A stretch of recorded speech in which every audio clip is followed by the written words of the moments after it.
아까 좀 나와서 앉으시고. 앉아도 괜찮겠습니까? 가까이 앉아도 뭐 코로나 관련해서 괜찮으실지 모르겠습니다. 나오시죠. 네. 발제자들 세 분 나오시고요. 토론자분께서도 준비하고 계시다가 한꺼번에 이렇게 질의에 대해서 답변하는 그런 방식으로 진행하겠습니다. 질문 모아지는 동안에 국 교수님 질문한 거에 대해서 간단하게. 네, 먼저 하시죠. 첫 번째 초대교회 때 어떤 그 팬데믹 상황의 예배에 대한 자료가 기록이 있는가 하는 질문을 하셨는데요.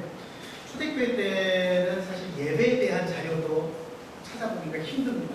때문에 팬데믹 상황에서의 그런 자료는 제가 아는 한 없습니다. 아마도 없을 것 같습니다. 그리고 이제 초대교회 때 이제 그 팬데믹 상황에 대한 이야기들은 조금 있는데요. 시리아 출병을 했던 로마군이 돌아오면서 천연두가 2세기에 유행을 했었고요. 그리고 이제 아프리카발 키프리아누스 전염병이라는 것이 3세기에 유행을 했었는데, 그때 보면 이제 명확한 근거는 없으면서, 제가 볼 때 명확한 근거는 없는데 많은 분들이 그걸 이야기할 때 초대교회는 팬데믹 상황에서 공공을 위해서 헌신적으로 노력했고 그래서 교회가 부흥했다 하는 이야기들을 많이 하십니다. 근데 물론 좋은 이야기죠. 그런데 그 이야기를 하는 분들의 대부분이 뭘 이야기하냐면, 오늘날 팬데믹 상황에서 우리 교회가 왜 공공을 위해서 예배를 포기하지 못하느냐, 초대교회 때는 공공을 위해서 그렇게 헌신적으로 했는데, 그런 식으로 이렇게 주제를 대부분 몰아가는 것을 봅니다. 그래서 저는 그게 참 안타깝습니다. 초대교회 성도들이 과연 공공을 위해서 헌신적으로 노력했을 때 예배를 포기하고 있을까요? 저는 그렇다고 생각하지 않습니다. 우리의 가장 큰 계명이 뭡니까? 예수님 말씀하셨죠. 하나님 사랑과 이웃 사랑. 하나님 사랑인 예배는 성실하게 드리면서, 목숨을 걸고 드리면서, 또 이웃 사랑을 실천하기 위해서 전염병에 걸린 사람은 내가 전염병에 걸릴 위험이 있지만 찾아가서 돕고 하는 일을 열심히 함으로써 이웃 사랑을 실천했던 것이지, 전염병이 창궐할까봐 예배를 포기하는 결단을 내렸다, 이렇게 보지는 않습니다. 어떤 그런 측면이 있고요. 중세 때 이제 14세기에 흑사병이 유행했던 그런 기록이 있는데, 그때는 이제 교회에 대한 기록들이 있습니다. 그래서 미신과 주술 이런 것들이 행행하고 병에 걸린 사람을 마녀 취급하고 했던 그런 잘못된 신학의 부재에서 나왔던 그런 이야기들이 있고요. 예배에 대해서 예배의 본질이 무엇인가 질문하셨는데, 저는 볼 때 처음에 논문에서도 이야기하셨던 것처럼 말씀과 성찬의 두 축, 그것이 이제 가장 큰 예배의 본질이라고, 우리가 가져야 할 본질이라고 생각을 하고요. 그리고 또 하나 이야기하면 공동체성. 그래서 온라인 예배에서도 말씀과 성찬, 예배의 공동체성이 가장 우리가 놓쳐서는 안 될 것이라고 생각을 합니다. 성찬 문제에 대해서 이제 가능성을 말씀하시고, 공동체성을 회복하기 위해서 어떻게 해야 되느냐. 물론 저는 이제 그 부분에 대해서 지역교회, 그러니까 지역교회화 하는 것이 아주 큰 이슈다라고 저는 생각을 합니다. 그래서 오늘날 많은 교회들이 교통이 발달하고 하면서 대형 교회화 되면서 사실 공동체성을 많이 놓쳤어요. 우리가 모르는 사이에 한 장소에서만 예배를 드릴 뿐이지 시간도 다르고 다른 찬송과 다른 말씀을 들으면서 공동체성을 놓친 부분이 있는데, 팬데믹 상황을 지금 경험하면서 제가 저희 교회도 지금 외부인 출입 금지 써붙이고 우리 기존의 성도들만 모여서 이제 방역하면서 예배를 드리고 있는데, 그게 제일 마음이 아픕니다. 그러면서 이제 큰 교회들 어떤 감염 발생해서 문이 닫혔을 경우에 예배를 오프라인 예배를 드리고 싶어 하시는 분들이 자기 사는 지역의 작은 교회들을 찾아가서 예배를 드리고자 하는데, 저희 교회 같은 작은 교회들은 문을 닫고 또 외부인을 출입 금지시키니까 예배를 드리고 싶어도 드릴 수 없는 그런 상황이 되는 모습들을 보는데, 공동체성을 회복하기 위해서는 지역교회가 폐쇄되지 않는다. 그러니까 교통이 발달해서 멀리 가서 예배드릴 수 있는 환경이 되지만 그것보다는 지역의 건강한 지역교회들이 많이 살아나는 것이 공동체성, 교회 공동체성을 살리는 가장 현실적인 대안이 아닌가 저는 그렇게 생각합니다. 이상입니다. 이왕 나왔으니까 진중 목사님께 대해서 질의하실 분 혹시 있으시면 지금 손을 들어주십시오. 제가 예.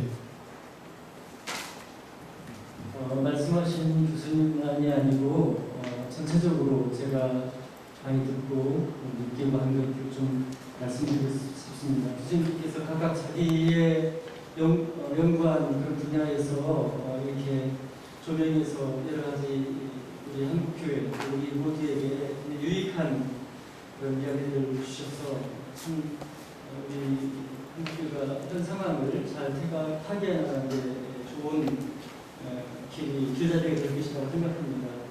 제가 이제 그렇게 제일 그래도 공감되고 지금 현 시점에서 필요한 부분들이 있었다고 하면 최 교수님 강의 중에서 코로나19 한국교회에 대해서 이렇게 말씀하신 부분이라고 생각합니다. 다른 부분들 다 참고가 되지만은 특히 여기는 이제 교회 지도자들이 있기 때문에 한국교회의 현 상황에서 말씀하시는 부분들에 대해서 우리가 좀 더 관심을 갖고 귀 기울여야 되지 않는가 생각되고요. 그 부분을 보면 큰 교회들은 교회 시설을 공공기로 내놓고 작은 교회들은 섬김 또한 자랑스러웠다. 그 중에 아쉬운 부분은 하면서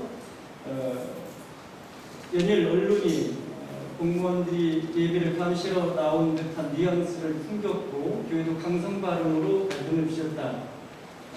이렇게 이런 부분들이 좀 이 사회를 숨기고 하는 이런 한국교회의 입장에서 적절한 상황은 아니었다고 생각되고 무슨 일이 있어도 예배는 드려야 한다면서 시민의 건강을 위해 집단으로 보이는 예배를 잠시 중단해달라는 요청을 종교 탄압으로 간주해 항의하는 것에 대해 겸하게 돌아봐야 한다. 이런 말씀을 하셨습니다.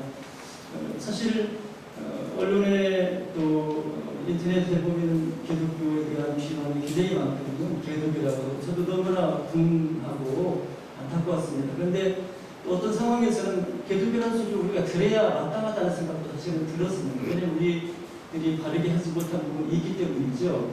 그렇지만은 인천의 코로나19 상황에서 인천의 어떤 교회가 그 방역 지침에 따라서 잘 이렇게 조율을 함으로써 한 사람도 이렇게 감염되지 않는 그것 때문에 언론에 많은 사람들이 기독교 교회에 대해서 무조건 욕하면 안 된다. 그들이 한 이 일들이 우리 한국 교회나 또 모두의 방역 지침에 표준이 되어야 된다. 이런 말들을 했습니다. 그래서 교회가 한국 교회가 세상으로부터 지탄받는 것은 그들이 괜히 공연히 교회를 비판하고 지탄하는 단순히 그것만은 아니라고 생각합니다. 한국 교회가 이런 부분에 대해서 세상에 빛이 되고 모범이 되고 섬김이 되어지는 것이 중요한 그런 우리가 가져야 되는 초점이라고 생각합니다. 네, 여러 가지 말씀 잘 주셔서 감사하고요. 또 다른 질문 있을 분 있으시면 들어오셔서 손을 들어주시기 바랍니다. 네. 이상환 교수님께 질문드리겠습니다. 주일 예배하고 주일 집합 예배할 그 개념 거의를 정확히 왜 집합이 들어갔는지.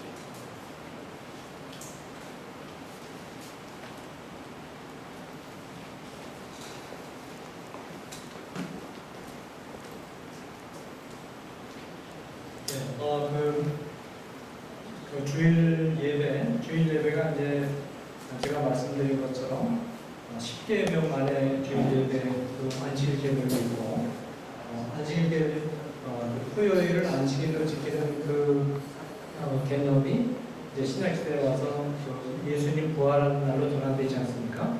그것도 이제 사도의 모범에 의해서 그렇게 전환되는데 그래서 이제 첫째는 그 우리가 구약 성경에 등장하는 안식일을 지키는 방식이 신약시대에 주의를 지키는 방식하고 이제 과연 통하거든요. 그런데 물론 평일에 드리는 예배도 거룩하지만 구약 성경에 분명히 물론 평일에도 예배드리지만 주일에는 별도의 예배를 드리라고 분명히 명령을 하고 계십니다. 그리고 별도의 예배를 드리되 각 처에서 모인 우리가 말하자면 각 처에서 모인 사람들이 한 장소에 모여서 주일은 별도의 예배를 하나님께 드리도록 그렇게 분명히 명시하고 있습니다.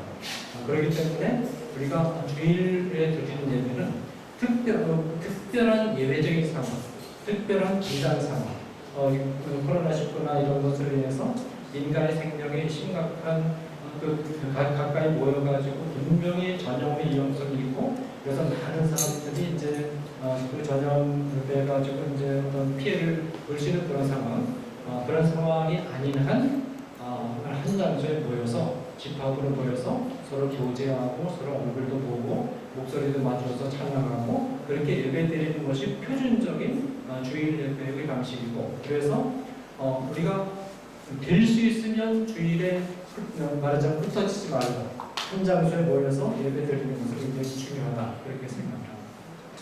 제가 질문한 거에 무슨 집합이라는 단어가 있는 뉘앙스를 질문했습니다.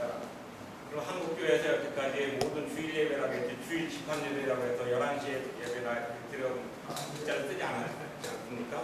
그러니까 저는 보편적이고 일반적인 얘기를 제시하고 것이고 또 한마디는 집합이라는 단어에서 쓰는 것은 예배는 자율적으로 신앙의 자유에 의해서 예수를 구주로 고백하는 사람들이 모이는 것이지 어떤 의력의 집합이라는 단어는 어떤 외적인 힘이 가해진 거거든요. 지시에 의해서 하는 집합인데 하는 이런 여러 가지 자발적인 것이 상당히 필수적인 용어를 굳이 써야 될 이유가 있는지 물어보고 싶고 그다음에 저기 한글에서 보면 앞에는 후비도 싣고 주일 예배라고 해놓고 본 예배에서는 주일 집합 예배를 했으니까 뭔가 그 단어의 사용이 국가에서 사용하는 단어 명령을 했던데 그 단어를 우리가 쓰는 것이 부적절하다고 얘기를 해야 되는데 그 단어가 쓰여진 것이 아닌가 그런 얘기시죠?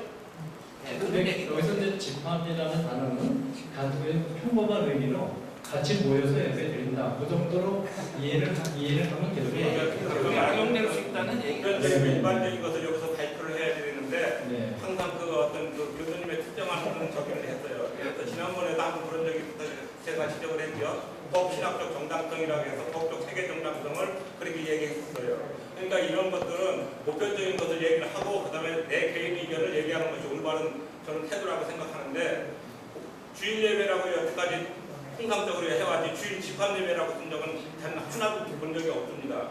그러니까 그런 점들을 제가 한 거지 교수님한테 공박 주려고 한 건 아닙니다. 예, 알겠습니다. 제가 다시 한번 말씀드리겠습니다. 주일 예배는 뭐냐면 한 곳에 모여서 예배 드리는 것이 성경의 명령입니다. 그런 의미에서 이제 본태와 집합이라는 말을 써도 일반적인 의미에서 써도 제가 생각할 때는 뭐 틀렸다고 생각되지는 않는데 정부에서 나누고 있겠네요. 정부에서 자꾸 얘기를 하니까 이제 그 용어가 약간 부담될 수 있겠죠. 예, 알겠습니다. 예, 다시 말씀드리겠습니다. 질문하셨던 분도 두 번째 질문자뿐이 아니라 많은 질문자가 계실 것입니다. 그래서 이렇게 하시는 것을 제가 제안드립니다. 저희 학교 홈페이지가 2개가 있고요. 그 통해서나 또는 2600 국가상공 저희 대표전화를 통해서 전화가 제가 직접 받으면은 필요한 자료도 드리고 의견에 대한 답변도 드리고 이렇게 좀 혈것을 제안드립니다. 왜냐하면 오늘 가장 또 중요한 20분짜리 공익번영 출연자 관리라는 또한 20분 정도 소요되는 또 설명이 있습니다. 그래서 질의토론을 여쭤보에서 마치고요. 필요한 여러 가지 또 지금 추가 준다는 말씀드린 것과 같이 대표전화로 전화를 주시거나 하시면 성실히 답변에 응하겠습니다. 좀 양해해 주시고요. 이 다음 이제 발표하실 분은 김영근 회계사님을 모시겠습니다. 안세세운법의 대표이시고요. 종교인과세 전반적인 것을 많이 연구하시고 교회 정관이라든지 세법 전반적으로 많은 연구 결과물을 발표를 통해서 여러분들에게 설명을 드리겠습니다. 박수로 환영해 주시기 바랍니다.